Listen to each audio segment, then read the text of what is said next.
Hi dear viewers, సమాజంలో నువ్వు నేను ఉన్నాం. మనమందరం యొక్క బాధ్యత ఏంటి? కొన్ని విషయాలు మీతో పంచుకోవాలని, మీతో షేర్ చేసుకోవాలని ఆశపడుతున్నాను. సమాజంలో బ్రతుకుతున్న మనం సమాజ శ్రేయస్సు కోసం ఏం చేస్తున్నాం?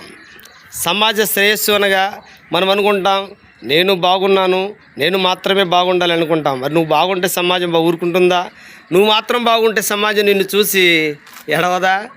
అందుకే అంటారు, అందరూ బాగుండాలి, అందులో మనం ఉండాలంటే అందరి కోసం మనం సమాజాన్ని చక్కని విధానంగా రూపుదిద్దాలంటే సమాజంలో మొట్టమొదటిగా అందరిలో ప్రేమించడం అంటే ప్రేమ అంటే ఏంటంటే కేవలం ఇద్దరు వ్యక్తుల మధ్య ప్రేమే కాదు, ప్రేమ అనుబంధాలు అనురాగాలు చాలా ఉన్నాయి సమాజంలో.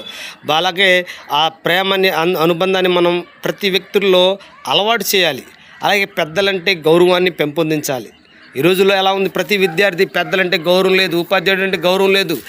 ఆ ఉపాధ్యాయుడి చేతిలో కర్రను మానేసి పోలీసు యొక్క లాఠీ దెబ్బకు భయపడుతున్నాడు. ఒకప్పుడు ప్రతి విద్యార్థికి పాఠాలు చెప్పిస్తున్న ఉపాధ్యాయుడు ఈరోజు పాఠాలు చెప్తున్నారు, కానీ ఆ పాఠాలు విని గ్రహించే వాళ్ళు తక్కువ మంది ఉన్నారు. ఎవరైతే పెద్దలను గౌరవించి ఉపాధ్యాయులను గౌరవించి వారి మాటలను అనుకరిస్తూ జీవిస్తున్నారో వాళ్ళు ఉన్నతమైన స్థానానికి వెళ్ళారు. మామూలు స్థానంలో లేరు, వాళ్ళు అభివృద్ధి బాగా సాధిస్తారు. కాబట్టి సమాజంలో సమానత్వాన్ని పెంపొందించాలి. సమాజంలో సమానత్వాన్ని పెంపొందించకపోతే మనం బ్రతకడం కష్టమైంది. సమాజంలో సమానత్వాన్ని ఎప్పుడైతే మనం పెంపొందిస్తామో సమాజం సమానత్వంగా బ్రతకడానికి అవకాశం ఉంటుంది. మనం బాగుంటే సరిపోదని చూస్తుంటే కొన్ని రోజుల తర్వాత సమాజంలో ఉన్న వ్యక్తులు మీ మీద తిరగబడడానికి అవకాశం చాలా ఉంటుందన్నమాట. కాబట్టి సమానత్వంతో పాటు అలాగే సమాజంలో జాతి, కుల, మత, ప్రాంతీయ అనే భేదాలు లేకుండా చూడాలి. మనం సమాజంలో కష్టమే కానీ ప్రయత్నం చేయాల్సిందే. ఆనాడు చూడండి, మన జాతీయ నాయకులు, దేశ నాయకులు, అలాగే రాష్ట్రంలో రాష్ట్ర స్థాయి నాయకులు, ప్రాంతంలో ప్రాంతీయ స్థాయి నాయకులు వాళ్ళ కష్టార్థం చూసారా? మనకు స్వాతంత్రం రావడం కోసం వాళ్ళు పడ్డ కష్టం ఎంత? అటువంటి వాళ్ళు చేసిన పనులు మనం ఎందుకు చేయలు? మన స్థాయిలో మనం చేస్తే చాలు. కాబట్టి మన స్థాయిలో మనం మన సమాజాన్ని ఉద్ధరించడానికి అన్ని రకాలుగా మనం ప్రయత్నం చేయాలి. మరి అందరూ స్వేచ్ఛగా జీవించాలి అంటాం కదా. అందరూ స్వేచ్ఛగా జీవించాలంటే ఏం చేయాలి? జాతి, కుల, మత భేదాలు లేకుండా స్వేచ్ఛాయుతంగా జీవించాలి. ఎవరికి తోచిన విధంగా వాళ్ళు అభివృద్ధి చెందాలి, తప్పులేదు. కానీ పక్కుడు అభివృద్ధిని మాత్రం మనం ఎప్పుడు త్రొక్కి వేయకూడదు. అలా త్రొక్కి వేస్తే వాడు ఏంటంటే ఆ వ్యక్తుల మీద పగ, లేకపోతే కోపం, ఈర్ష్యను, ద్వేషాన్ని కలిగించడానికి అవకాశం ఉంటుంది. కాబట్టి వాళ్ళ అభివృద్ధిని కూడా మనం సహకరించాలి, సహాయం చేయాలి. అలా సహాయం చేయాలన్నమాట. అలా సహాయం చేస్తే ఎటువంటి భయాలు లేకుండా మనం జీవించగలం. అలాగే సమాజం కూడా జీవిస్తూ ఉంటుంది అన్నమాట. అలాగే పెద్దలు నిరుపేదలను సహాయం చేయడం ఎవరిని చేయాలి? నిరుపేదలు. అలాగే విభిన్న ప్రతిభావంతులు, నడవలేని వారు, చూడలేని వారు అనేక మంది ఉంటారు. వాళ్ళకి అనేక మందికి నీకు తోచిన సహాయం చేయడం, వాళ్ళకి ఏదైనా సహాయ సహకారాలు అందించడం, ఆర్థిక సహాయం, లేకపోతే వాళ్ళకి కావాల్సిన మనోధైర్యం నింపడం, ఇటువంటి ధైర్యం వాళ్ళకి మనం ఇస్తుంటే వాళ్ళు కూడా సమాజంలో కూడా బ్రతకడానికి అవకాశం ఉంటుంది. వాళ్ళు ధైర్యంగా నాకంటూ నా స్నేహితులు ఉన్నారు, నా బంధువులు ఉన్నారు, నా మిత్రులు ఉన్నారని వాళ్ళు ఎంతో ఆనందపడే విధంగా మనం చేయాలి వాళ్ళని. అలా చేసినప్పుడే కదా సమాజం అంటే ఏంటి?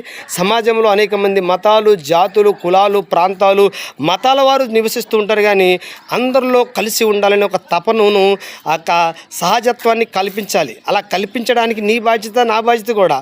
కాబట్టి అటువంటి బాధ్యతను మనం క్రియేట్ చేయాలి. కాబట్టి డియర్ ఫ్రెండ్స్, ప్రతి ఒక్కరు కూడా సామాజిక బాధ్యత మర్చిపోవద్దు. ప్రేమగా ఉండాలి, అలాగే అందరినీ సమానత్వం చూడాలి. అలాగే అహింస. ఈరోజు ఏంటంటే పక్క వాళ్ళని ఈరోజు మానవుడు ఎలా తయారాడంటే హింసించడం నేర్చుకుంటున్నాడు మనిషి. హింస అది నీకు మాత్రం కాదు, నీ సమాజానికి, ఈ ప్రపంచానికి కూడా ఒక చాలా ప్రమాదకరమైన సంకేతం అది. అహింసావాదం చాలా మంచిది. హింసించడం మానేసి అహింసావాదాన్ని, అటువంటి తత్వాన్ని అలవర్చుకోవాలి. చూడండి, ఒకనాడు చెప్పుకుంటాం కదా, మన దేశం కోసం కష్టపడిన అనేక మంది వీరుల త్యాగాలను మనం స్మరించుకుంటాం, చాలాసార్లు వింటాం. పాఠశాలలోనేమి, వీడియోలనేమి, ఇలా అనేక పుస్తకాల్లోనేమి చదువుతూ ఉంటాం. వాళ్ళు చేసిన కష్టం ఏంటో తెలుసా? వాళ్ళు ఆ రోజుల్లో వాళ్ళకున్న ఆస్తులు, వాళ్ళకున్న అంతస్తుని బట్టి బాగా బ్రతకొచ్చు, ఆ స్థాయిని బట్టి బాగా బ్రతకొచ్చు. వాళ్ళు ఆ విధానాన్ని కోరుకోలేదు. నా దేశం బాగుండాలి, నా దేశంలో ఉన్న ప్రతి ఒక్కరు కూడా స్వేచ్ఛగా జీవించాలి. ఆ జీవించిన విధానంలో చక్కగా ఉండాలని వాళ్ళు అనేక ధన మాన ప్రాణాలను, అనేక ఆస్తులను, వేల కోట్ల రూపాయలను, లక్షలాది రూపాయలను, బంగారాలను కూడా త్యాగం చేసి ఉద్యమాలతో అనేక పోరాటాలతో సాధించిన మన నేల, పుణ్యభూమి అయిన మన నేల కోసం మనమేం చేస్తున్నాం, మన సమాజం కోసం మనమేం చేస్తున్నామని ఒకసారి మనకు మనమే ప్రశ్నించుకోవాలి. అంతరార్థం ప్రశ్నించుకోవాలి. నువ్వు బాగుండాలి, కరెక్టే. నువ్వు మాత్రమే బాగుంటే రేపొద్దున ఏం జరిగింది సమాజంలో? పలానావాడు బాగున్నాడని నీ మీద రకరకాల అంటే ఓర్వలేనితనం అలవాటైపోద్ది అనమాట. కాబట్టి మన సమాజం ఏమి ఇవ్వకపోయినా సమాజం కోసం మనం ఏదో ఒకటి చేయాలి. అది ఏ సహాయమైనా చేయాలి. ఆ సహాయం చేస్తూ ఉంటే నీకు ఒక విలువ మనం నమ్ముకున్న దేవుని దగ్గర ఉంటుంది, మనుషుల్లో కూడా ఉంటుంది. 100లో 90 మంది వినకపోవచ్చు, కానీ 10 మంది ఖచ్చితంగా ఉంటారు. నా మాటలు 100లో ఈరోజు అంటే అసూయ ద్వేషాలతో 100లో 90 మంది వినకపోవచ్చు, కానీ వింటారు అందరూ. కానీ కనీసం 10 మంది అయినా పాటిస్తారు. ఆ 10 మంది పాటిస్తే చాలండి, చాలు.